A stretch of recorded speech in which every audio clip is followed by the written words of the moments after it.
in northern Washington State, so there's like almost no sun in the winter. The sun doesn't go above the trees because the trees are so huge. So my roosters have been crowing at the moon. You know, I was doing this joke about my red pill rooster, how he's always trying to wake people up about the moon landing. And lately, he really has been crowing at the full moon. It's because it's brighter than the sun in the winter here. It's kind of fascinating. Uh-huh. You guys are 2 hours behind because now over here the sun is setting. You guys still got some light, some daylight over there. Yeah, but it never really kicks. Like our trees in the Pacific Northwest are so big that it never really gets above the trees. And so I totally understand. You know, you do get some seasonal affective disorder, but fortunately, I get to be outside so much that you know, I don't quite feel like Kurt Cobain. Uh-huh. It's a big difference for people because I think many people now, they become domesticated. So living in the concrete jungle, and now. Yeah, man, indoor cats. Indoor we cats. Call them, indoor cats. Indoor cats. You don't get to see or feel God in those environments. I was just talking to my buddy earlier on an earlier stream today about how he used to live in the city and have the fancies and the lowies, and now he lives on 100 acres. You know, he's got a homestead and everything. And it's like we're having this conversation about how in the cities, it's almost intentionally they're always overstimulating and jarring and shaking you so that you don't get to see any element of God. It's always just like this weird distortion where you don't get to see like the handiwork, you know, like the beauty of it. And so I think like that's one reason why rural people have a more sense of the creator than city people. Because I think in cities, the man-made noise and distraction just keeps people's eyes on nonsense. Mm-hmm.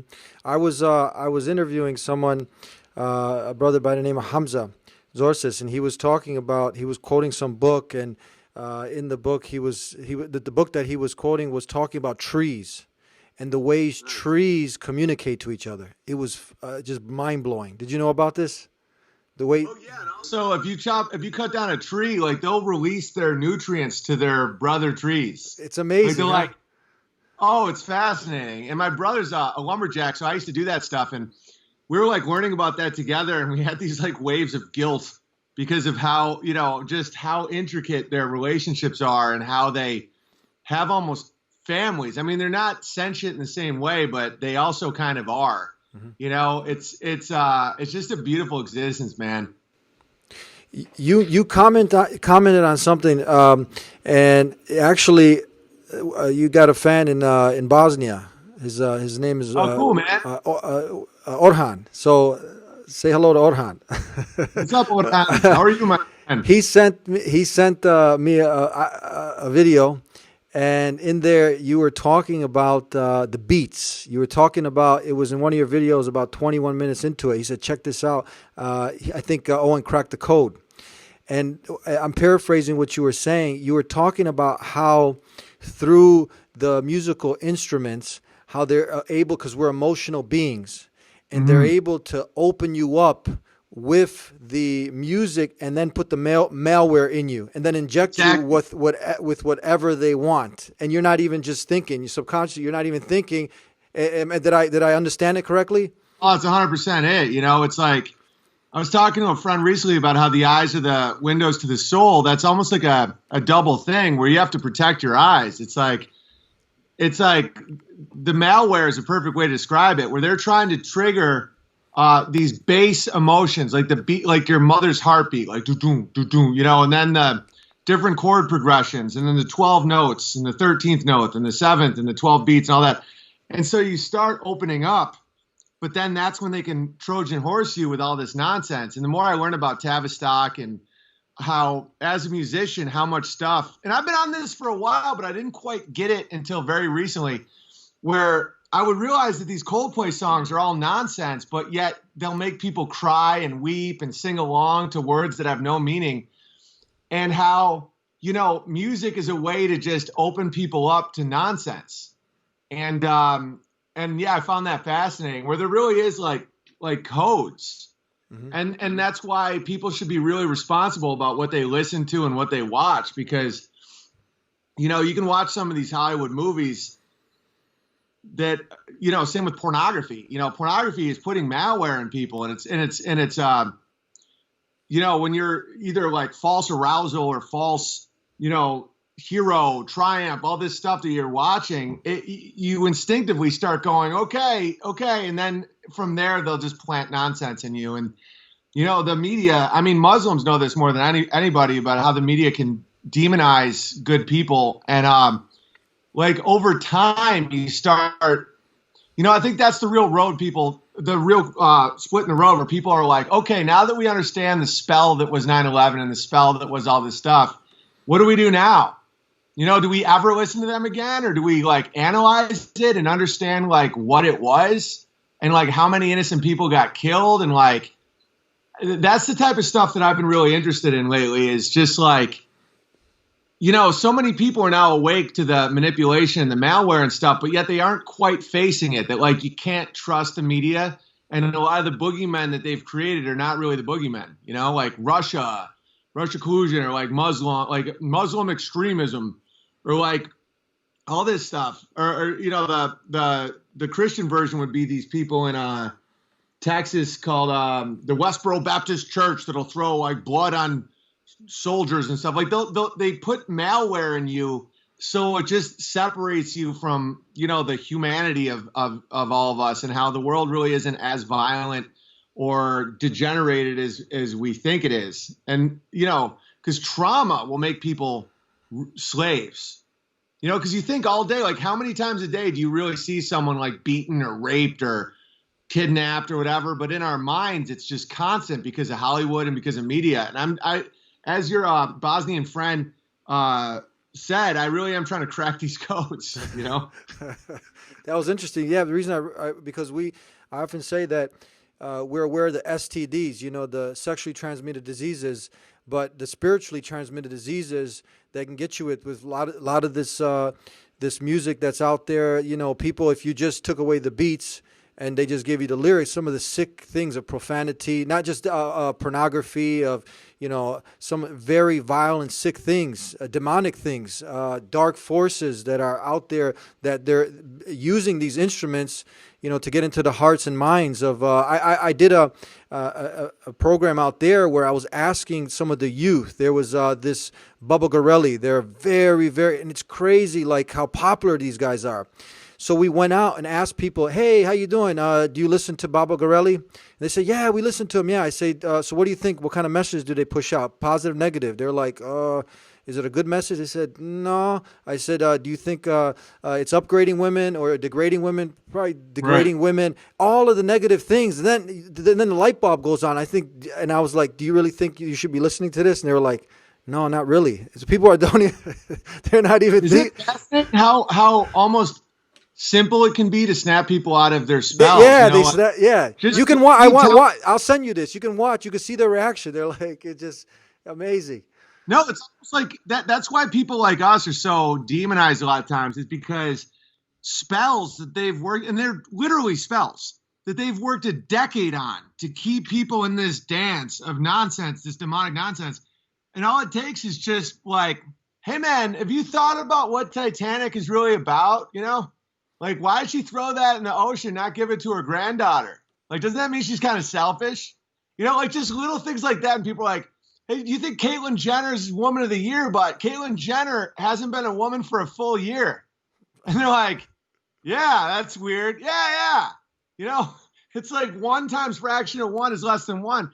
Stuff like that. And then they just, what I found is how many men have just never been told to not watch porn, where it's oh, that's a weapon against you. That's planting demonic seeds, and it's made to cuck you, and it's made to lower your population. Are you still going to watch it? And they're like, no. It's their whole lives. They just go, and not one person is like, what are they saying in this song? Do you really think we all live in a yellow submarine? Or do you think we should all go to a club and just get a random woman and just violate her? And it's now that you put it that way, I can't listen to it the same way. I take it as a compliment every time someone says that I ruined something for them. And when they're like, you ruined porn. I'm like, good. How many? I heard porn makes more than all of the sports, all of the, put them all together, basketball, football, hockey, all of these avenues, they make so much revenue, but you put them all together, the porn industry makes more than all of them. Yeah, and you also have to wonder, like, all the free porn, who's backing that and why? Because, you know, when I found out that Israel would pump free pornography into Palestine, that's what really, really, really, I started realizing that there was something wrong with porn once I started having a family, and I just couldn't make those connections. Like, how can I watch this and have this? And then when I realized the history behind it and how it really does, it's used as a weapon against men. You know, that's when I was like, oh, this is bad. And then when you see just the millions of hours of HD footage that require all this server space and all this stuff, and how easy it is to access, and how, like, a guy like me is not allowed of that anymore, but yet you can have porn. I'm like, what is this? And then I realized that when you are sexually engaging with these images, it really is like a demonic experience. Like, now it makes it so men can't, like, criticize bad things in society, because you're looking at really degraded women, runaways, drug addicts, and it's just like they're being exploited in these scripts that is made to give men, you know, a sense of almost femininity. Like, they're almost become like, yeah, like cucked. And it's like, and now that I see, like, Rolling Stone saying that No Nut November is a right-wing conspiracy, and I'm like, oh, they're pushing this so hard. Like, I just think, like, Who did you say is pushing young it? men especially. Who was that? I'm not. What's that? No, before you said who was pushing it. They, you know, and I go in and out of who they is, you know. In No, the end of the you day, mentioned it's just some name before that. All right, oh, Rolling Stone, the Rolling magazine. Stone, That yeah, was Rolling the Stone. title. Yeah, like, you know, that's globalist media, but it's like I still, you know, I get the hubris sometimes where I think I can figure out which groups are pushing what and all that. And in the end of the day, it's just demons, you know. It's just as the Muslims refer to the devil as the envious one. Yeah. So I would say that we say clearly where you have what we believe, you have the devil, you have Iblis, Lucifer, whatever you call him, and then you have his forces, the dark forces, right? The evil forces. And then when people don't have the Creator in their life, when they don't have a connection to God, to guidance, then the moral compass is off. That's why you start to have no protection. Yeah, you have no armor. Like, it becomes so difficult to not have that base at all that you just get eaten by wolves. Exactly. And yes. it's like more and more people are waking up to this. And, you know, that's why, like, me and you can be friends all this, because it's not as much about specific theology, at least in my opinion, as it is fear of God, belief in God, the one God, and, like, understanding that that's the rock that you can walk on, and then from there build a family, speak truth, all that. And that way you can kind of see what I call grab wars, whether it's Muslim grab wars, Jewish grab wars, Christian grab wars, atheist grab wars, like the people that are spinning lies in order to, like, you know, grabble.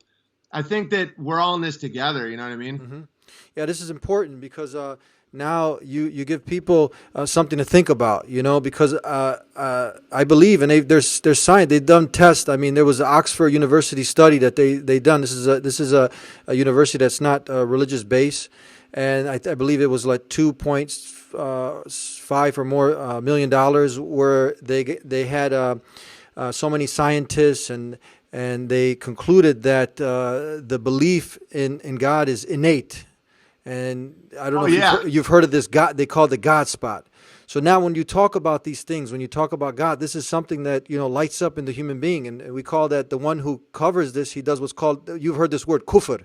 Kafir, the one who covers this, is like the farmer covers up the dirt, right? Right. And this is, you cover up the truth. You fight against what's intrinsically inbuilt in you. You cover this up and you go against that. And you just defy yourself. You oppress yourself. So yeah, I mean, covering the dirt. Yeah, that's definitely a bummer. Anybody that covers my dirt and doesn't let my carrots grow is not my friend. So that's, you understand, yeah.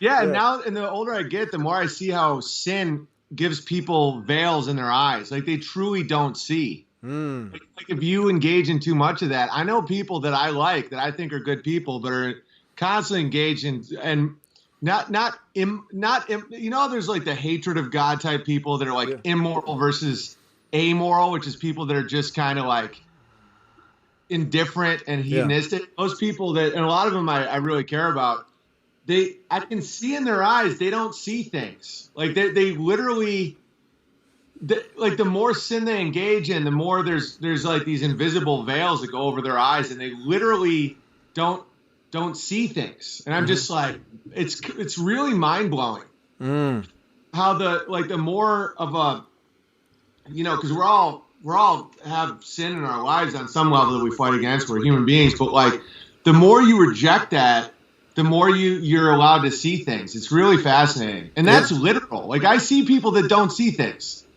like that they're just like, and I'm like, and they're not evil. They're not like trying to subvert me. They just don't see obvious realities in life. Like they don't see, you know, that someone's a deceiver or like something bad is clearly coming in the next 2 months in an area. And I'm like, how are you not getting water? And they're just like, lollipops. It's weird. It's a spell. Yeah, going off that, what you're talking about, what we're taught is that in Islam, that every time a person does a sin, this leaves a black spot on his heart. So now, through repentance, remembrance of God, this gets erased. But imagine a person continues to indulge in the worst of things, and now the black spot, another black spot, then the heart becomes totally black and blind now. And the only antidote for that is, again, turning back in repentance, turning to the Creator, you know, seeking His forgiveness, His mercy, and His remembrance, and remembering our departure date. We're going to die from this life. This is supposed to be a heart softener because we often remember our B-days, birthdays. But too many people make a joke about it. They don't want to talk about it, but people don't take thinking about the DD, I call it, the departure date, because that is supposed to be a heart softener to really humble you to remember, hey, we're going to leave this life behind, you know. All this wealth and everything we accumulated, pretty soon you're going to have to say bye-bye. So that should help you, to motivate you to think about, what's my purpose in life? Why am I here? Why I've been created? Yeah, and I think that my goal always, and I can usually attain this, is work so hard that death not only doesn't scare me, I like 10% of me is like, that sounds like really good sleep. You know, it's like I start working before the sun's up, and I'm not done till after sun's down. So I don't really have that much idle time or any time in my day to really think about that. I just hope that like when my time comes, like I've left some good trees and some good stuff behind for my family. But the idea is like what you talk about is being what term you want to use, awoken, awake. You know, people are sleeping, and then the reality hits, and then it's too late. Like, you know, that life is not all about just accumulating wealth, materialism. You know, porn and music and entertainment. Everything out there is just distracting us, you know, from the reality. Totally. Yeah, just a big distraction.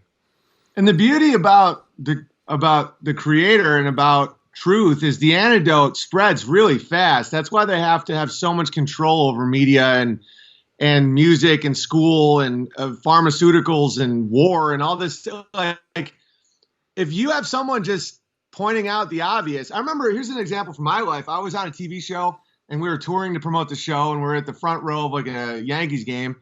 And one of the guys on the show, this dude Ahmed, he wanted a picture of him, you know, with the field in the back, and he turns to one of the guys in the row behind us, and he's like, "Hey, can you grab a picture of me?" And the guy just goes, "Of just you?"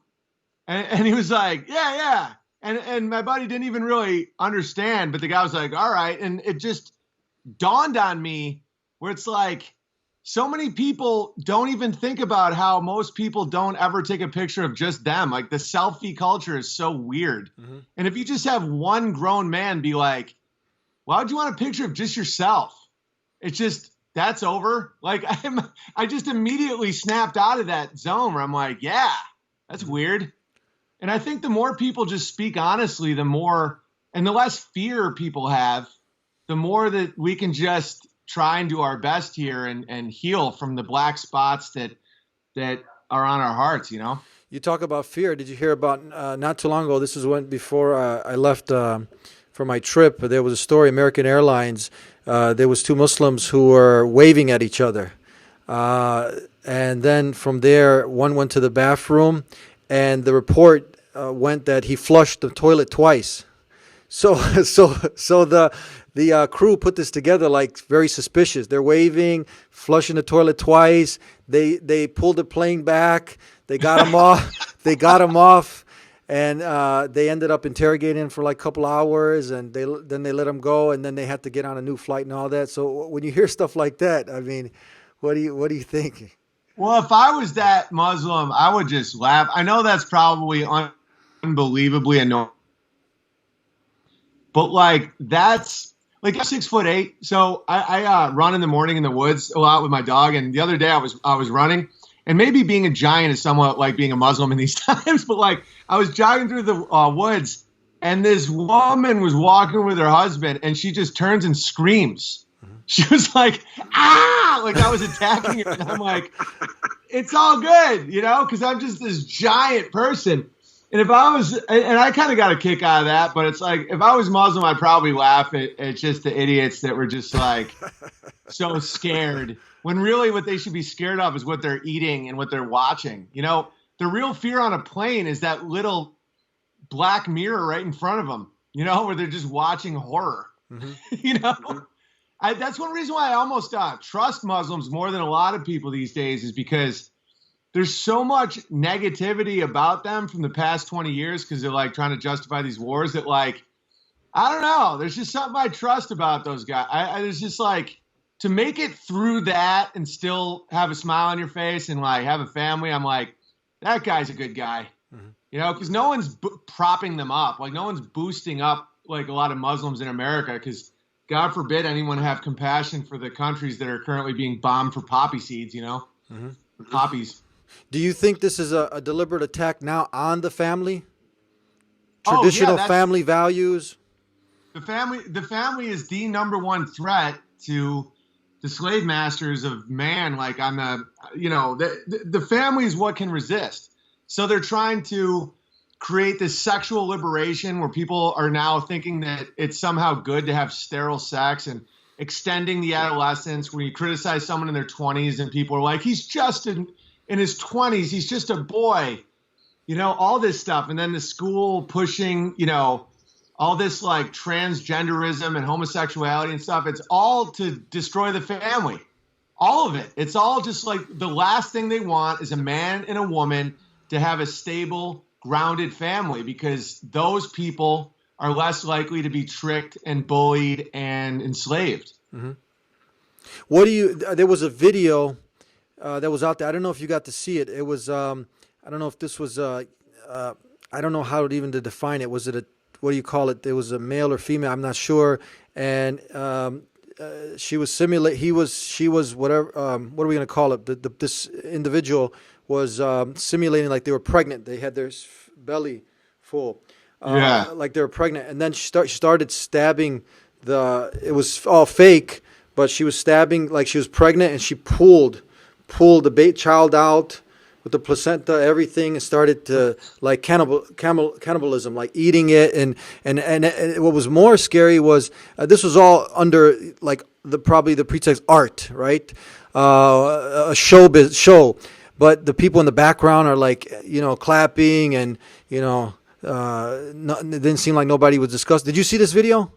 No, man, I stay away from a lot of that stuff. And like, here's one thing that'll never happen in the country. That's all. I'm guessing that was like in the city, right? That was like a city. This was at a bar somewhere, but I just could not imagine. I was like, this is something that now the world is coming together. I can imagine people get upset for someone praying in a park, you know, somebody, you know, maybe a woman emulating Jesus' mother Mary. People go like, why, you know, for some stupidities, nonsensical things. But this is something, I mean, seriously, I mean, this is something I was just flabbergasted to think like why there was not more media coverage to be some kind of outcry against this. Well, that's the thing, like, because the media is compliant in all this. They like this stuff. They don't want to fight this. They want horror. And it's like, the good news is, you know, I was talking about this with my buddy earlier today, that the devil's jumped the shark, you know, where it's gone so far that it's having the opposite effect, where, you know, so many people are not being lulled to sleep anymore with this lazy river of hedonism. You know, it's one thing to be like, oh yeah, gay people just want to be married. Okay. Once you start being like, okay, that's someone stabbing a baby. Like that's a pregnant girl stabbing herself and mimicking, like eating the baby. People are like, okay, I'm gonna start praying to God and I'm gonna stay away from bars. And like that's what happened to me. I never thought I was gonna homeschool my kids. You know, I was like, yeah, you know, I got beat up a lot and I got in a lot of fights, but like, you know, it's school. As soon as they start teaching sodomy and stuff, it's like I can't send them to school now, so now we're going to homeschool. And that's one thing about Muslims I think a lot of people are starting to respect a lot is a lot of those families are the only ones standing up to the curriculum in England. You know, you have all these British people and they're not saying anything. You know, they're teaching sodomy to 7-year-olds, and then you have some of these Pakistani families that are like actually protesting it, saying don't teach that to my kids. And I think a lot of more conservative-minded people are gaining respect for that, you know? Yeah. So what kind of message are you trying to send now? Is this, I'm trying to understand. I just can't get it. It's like, okay, is this a message saying that the woman say this is my body, I can do as I wish, this is pushing abortion? Like what's the message behind something like this kind of content? There's no message. It's pure demonic chaos. It's like, what could the message is just a hatred of life. It gets to a point where, you know, it doesn't even appeal to the sensory or like the senses of the human anymore. Like there's a time when you can appeal to the senses of like promiscuous sex or, you know, drinking or going out or indulging in like fancy things that make women want you and stuff. When you're miming stabbing a pregnant woman and eating the baby, that's like to the point where it's like you're like in the reprobate, like you've given yourself over to like pure darkness. And when anyone witnesses that, they're like, that's awful. Like that's almost like these people are now paying for all the steps that probably felt good to get there, where it's like now they're just it's like a ritualistic hatred of people. Yeah. And that's clearly, I mean, when you see like material evil like that, it's so hard to not also see God, where you're like, well, if that's real, then there must be something else, because I just saw my son giggle, where it's like, and then I see that, it's like, okay, I now see good and evil. Like, obviously, I'm not going to be tricked by fancy pants and lollipops anymore, you know? How much do you think now, because we see a lot of these things growing at such a rapid rate, when you go and you investigate and you look at, you know, some scholars in Islam, they'll talk to people who have gone down this route and they'll give their individual experiences. And they might have interviewed 50, 60, 70 people. And when they talk to them, the root is something in their childhood. They got molested. Something happened, you know, in their life, and, you know, that you dig deeper. And then the next guy says the same thing. Next guy says the same thing. It's like, this is science now. Now you're collecting some good data. And now you add to that. Let's say you add to it, I mean, chemicals in foods, you know, you add to that trauma in the family, this, that, and the other. Again, this doesn't justify something, but you start to look like all these components coming together. You following me? You know, I think we're cracking the code right now. I mean, this comes back to the destruction of the family. Like everything, like all the evidence you're now listing comes down to a breakdown. And we give these stars and these beginning events will start manifesting in people. So I think a big part of it is a father that isn't representing God properly in the home. Rather, he's like cucked or absent or abusive or selfish or materialistic or whatever.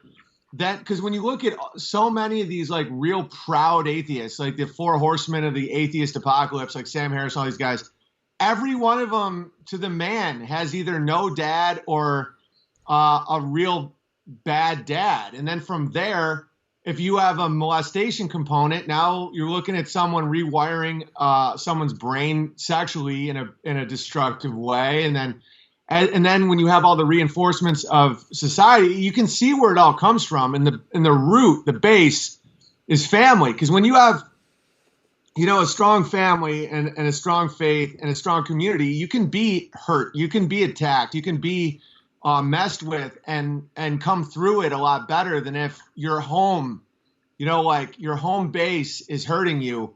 then you grow a real resentment of your father and then a resentment of God because your father is the ambassador of God in your home when you're a young child. Like you don't understand God in the same way. So it's like your father will protect you and honor your mother. And if he fails, then you hate your creator. And that's because it's like, I was never immoral. I didn't have that, like, I hate people or anything. I just was like, I like women and partying and, you know, it was just more selfishness.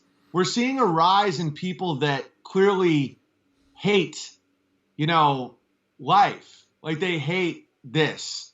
And so they're acting out in these symbolic ways of like, you know, the hatred of children, the celebration of abortion, the art of stabbing a baby. Like that's from some real trauma. And the more we don't protect our kids and expose them to the media trauma, the school trauma, the nutritional trauma, they will also hate, you know, creation. And that's what, and I think you're right about that. Like almost every homosexual I know to the man was molested as a kid, you know, where some male introduced sexuality to them when they were still forming, and now they're in this state. And that's why it's so important to protect our children. There was a documentary showing people going down that path and then getting getting certain things addressed from their past.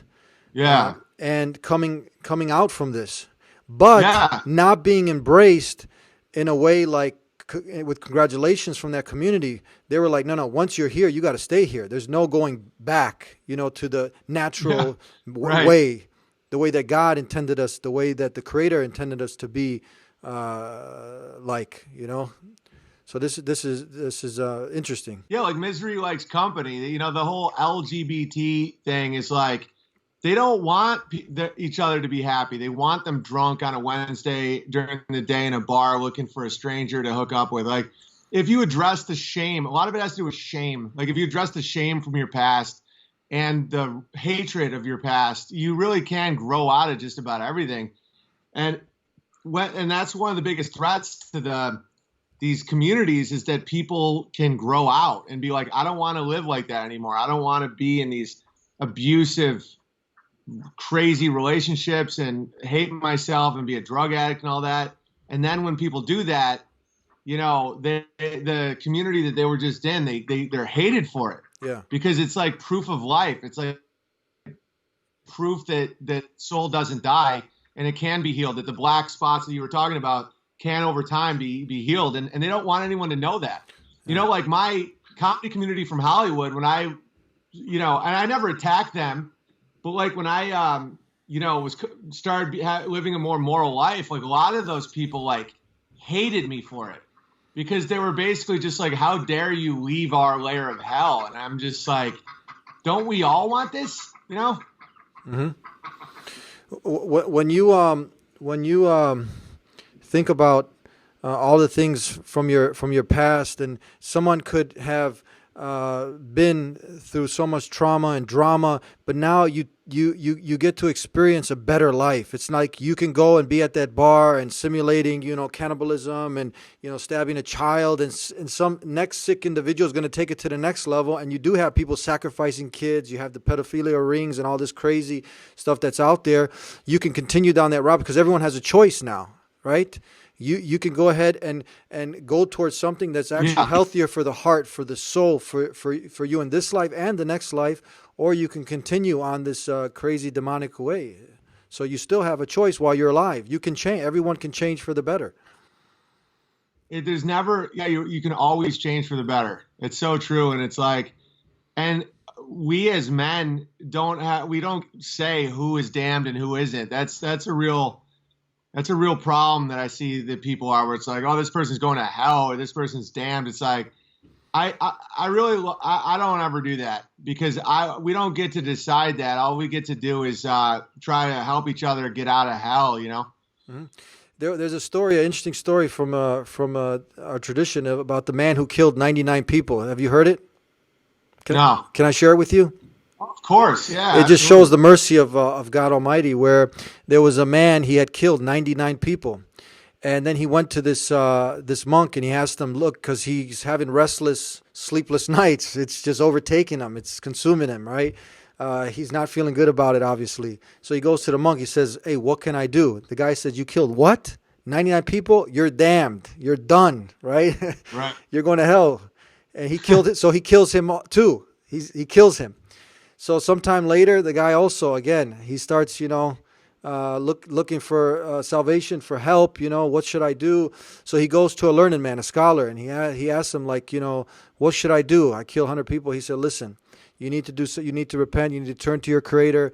You need to get out of this place where you're at. Right? You need to leave this town. This shows the people you're around, how they influence you. Right? So one, he established him, connection with his Creator, turn to the all-loving, the most merciful, and hit the road, get out of here, right?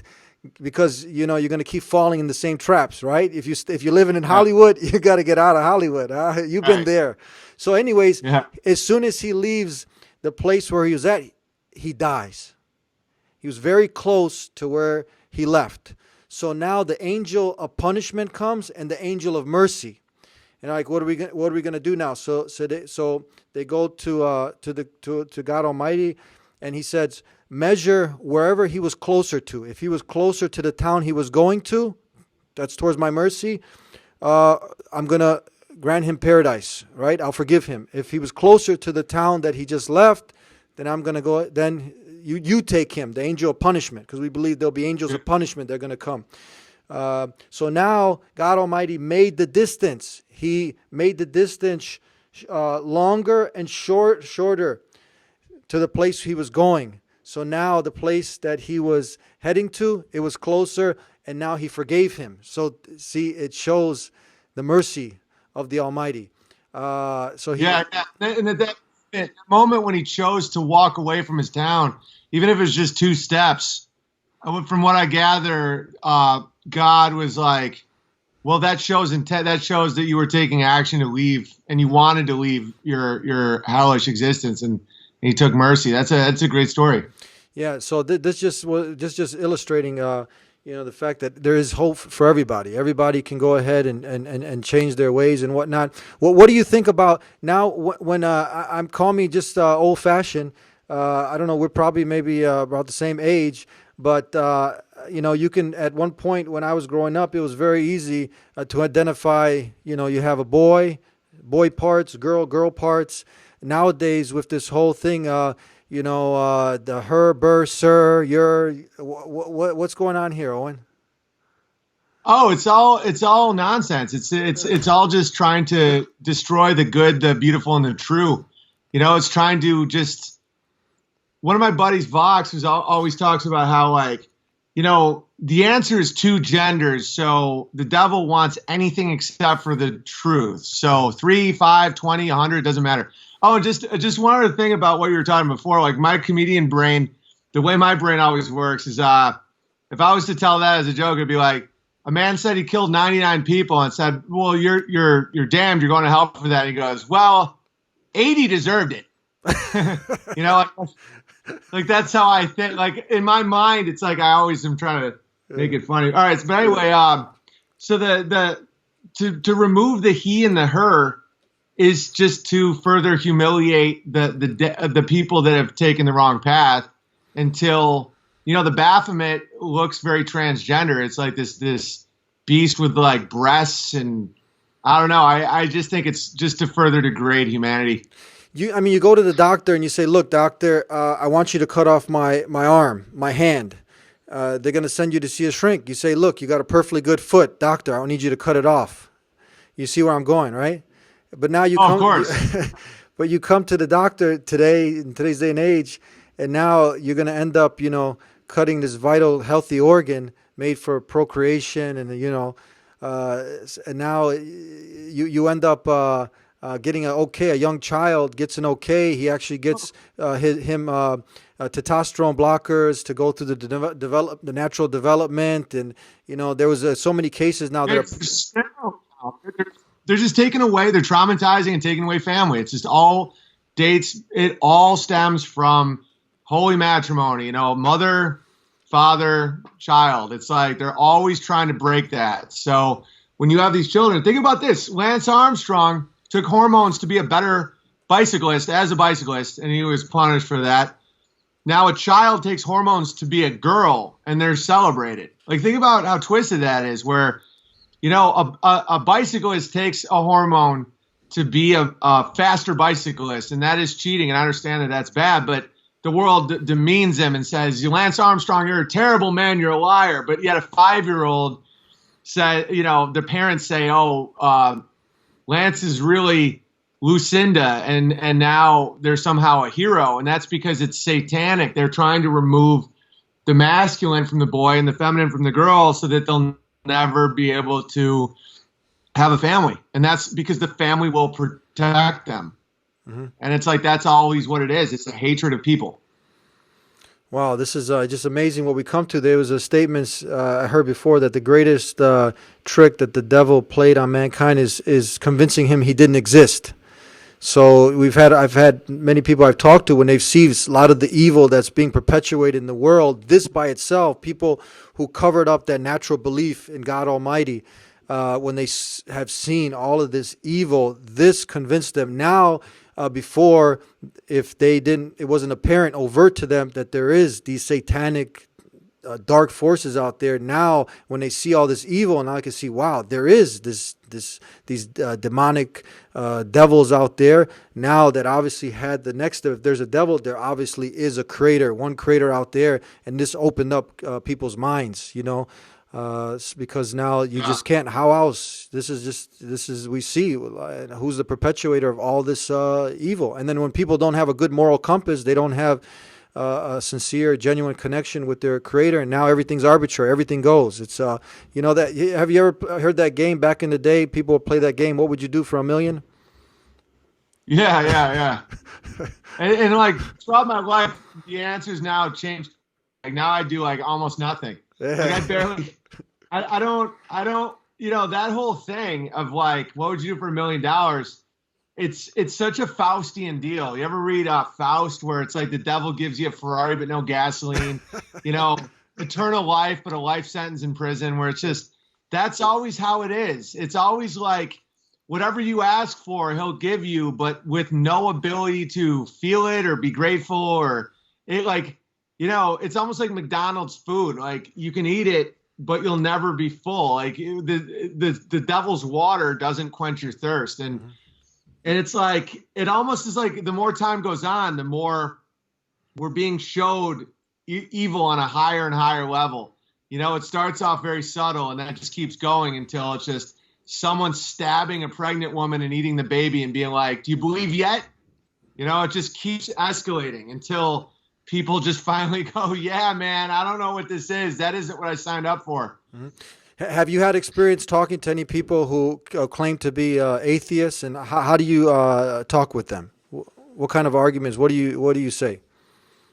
Yeah, I mean, I know people that usually it breaks down to what we were talking about in the beginning, that Oxford study you were referencing, where human beings are designed to believe. Like, no one's actually an atheist. In my opinion, you know, people that believe in nothing just believe in anything.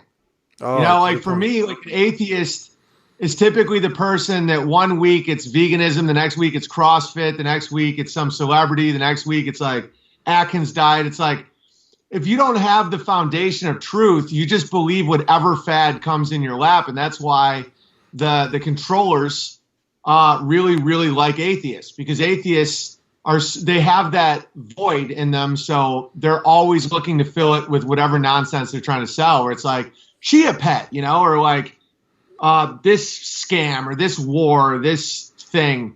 And, you know, if you buy this, you'll be full. And it's just, you're never full. And so no one's really an atheist. I've never met an atheist in my life. You know, I've met a million people that say, you know, they believe in science, we're spinning uncontrollably in an infinite void, and this is all just material, and we all just came from bacteria that just kept banging for billions of years. But like, they're not really atheists, because they always believe in something.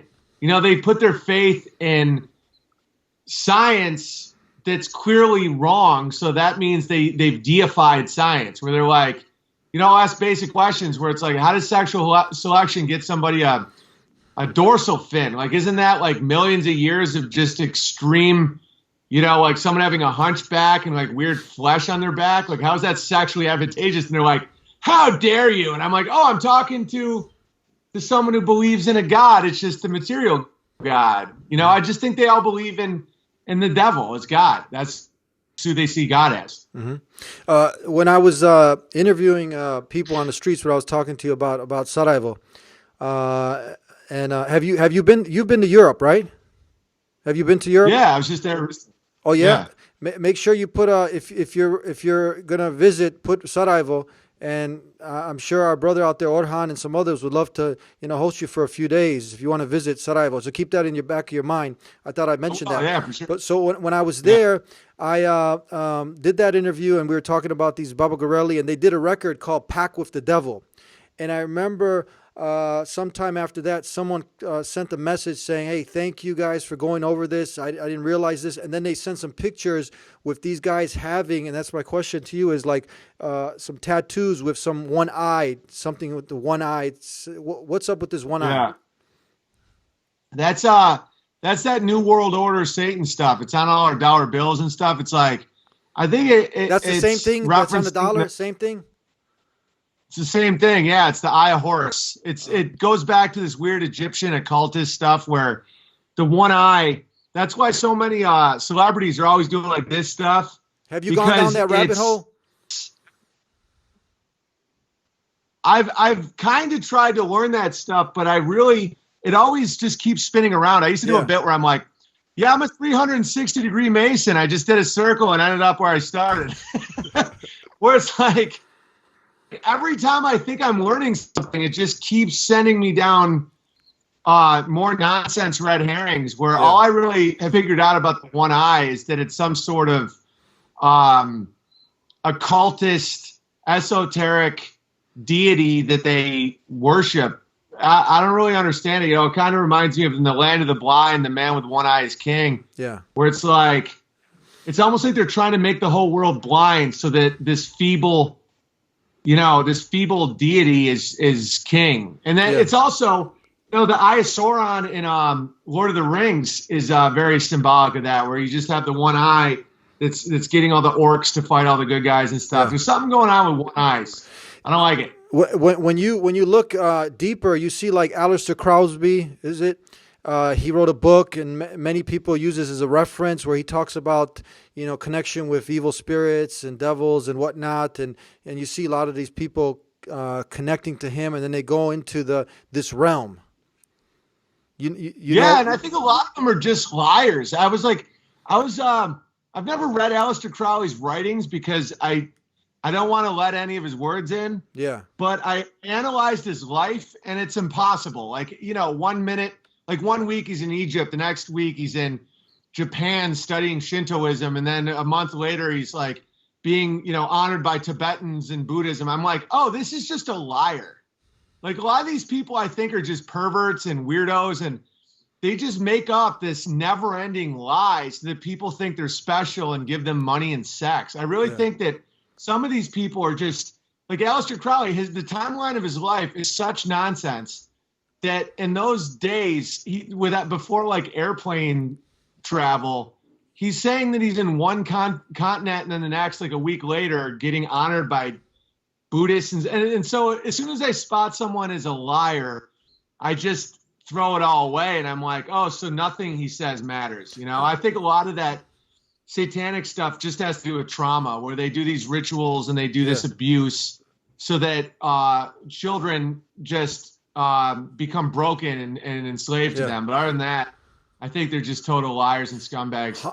Yeah, these are 100% liars. These you would say people who work with devils, who work with. We have what's called this term the jinn. You've heard of the jinn. This is the unseen world of the devils. So now you have people like that who work, who lie and deceive people.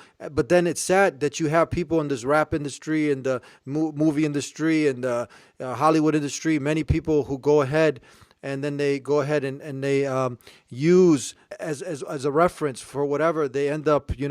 Why would you go ahead and take anything from a liar like this, from a book like this? You follow me?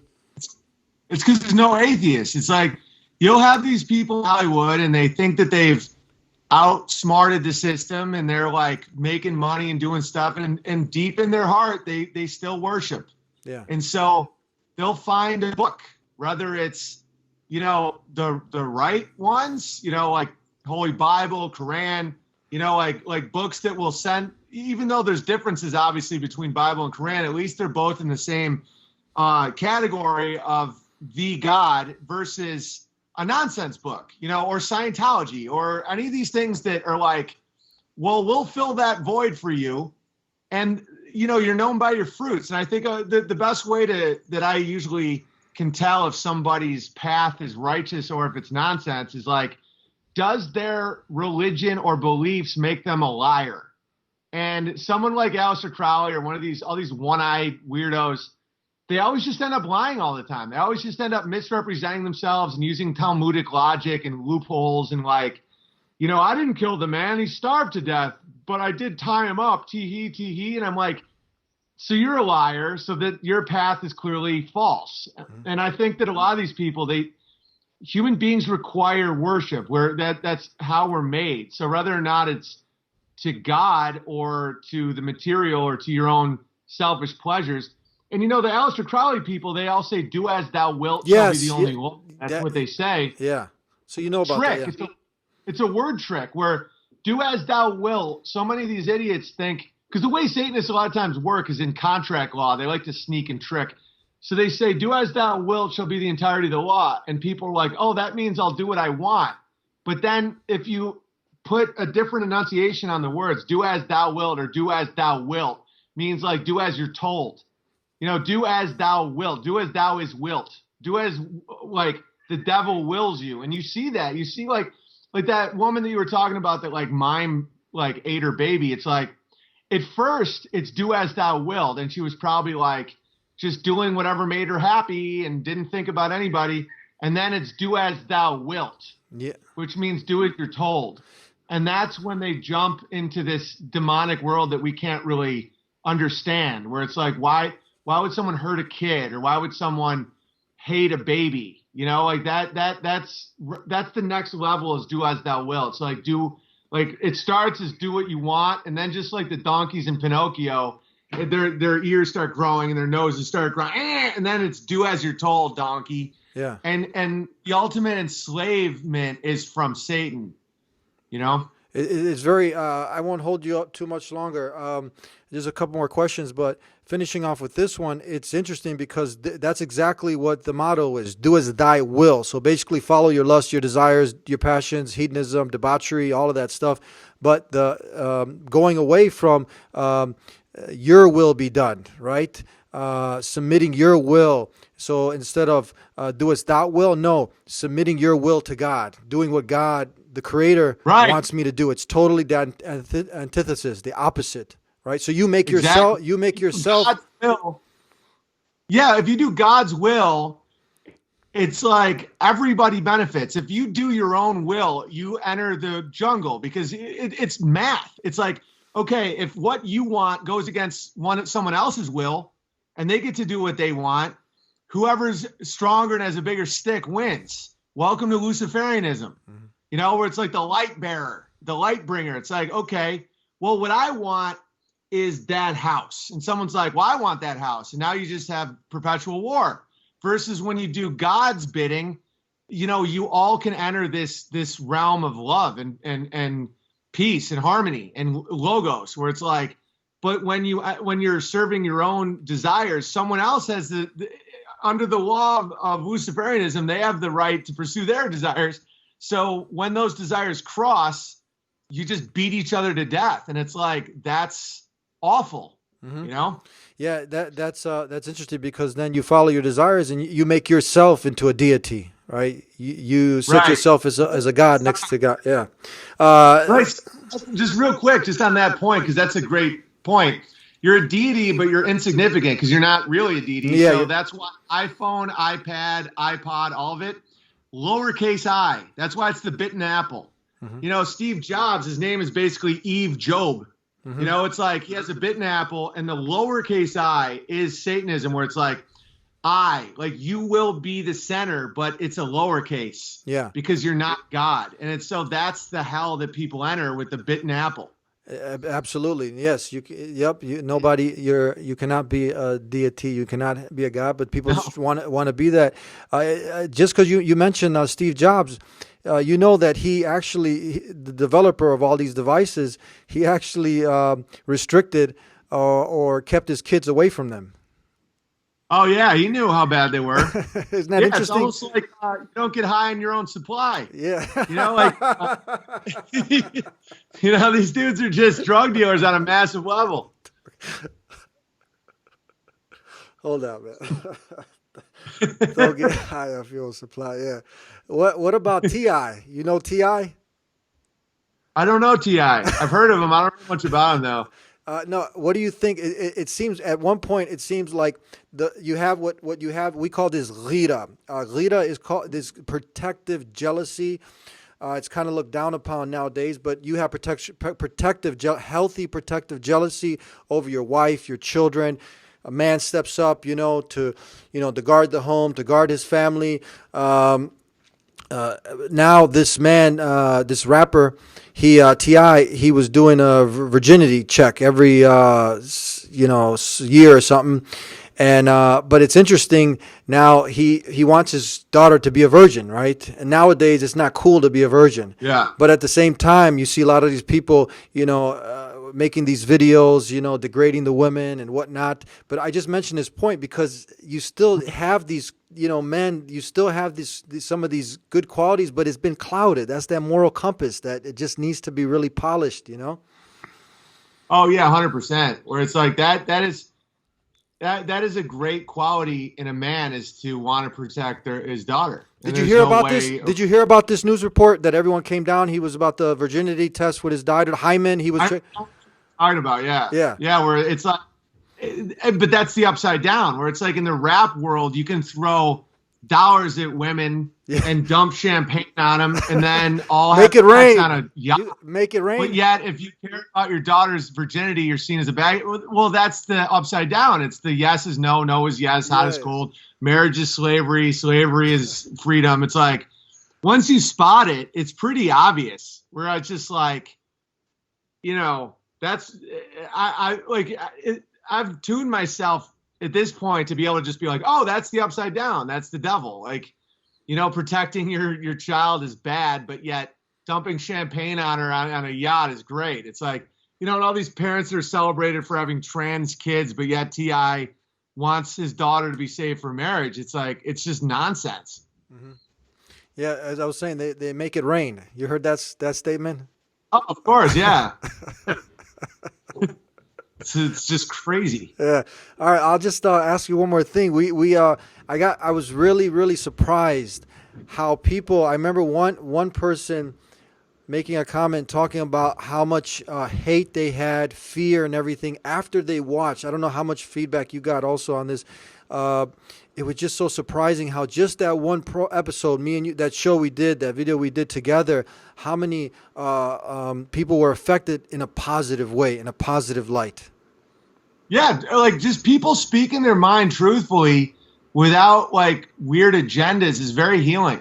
Mm-hmm. No matter what, it just always is good. That's why I enjoyed our talk, and I got a lot of great feedback from it. I'm sure you got a lot of great feedback from it. It's just like, that's how you kill these fake constructed boogeymen in your hearts, because from the time we're kids, we're given these thoughts and feelings and images of things that just aren't real. And when you just see two guys talking about, what's going on in the world and food and marriage and children, it's like, it just helps people. It just helps their hearts, Mm-hmm.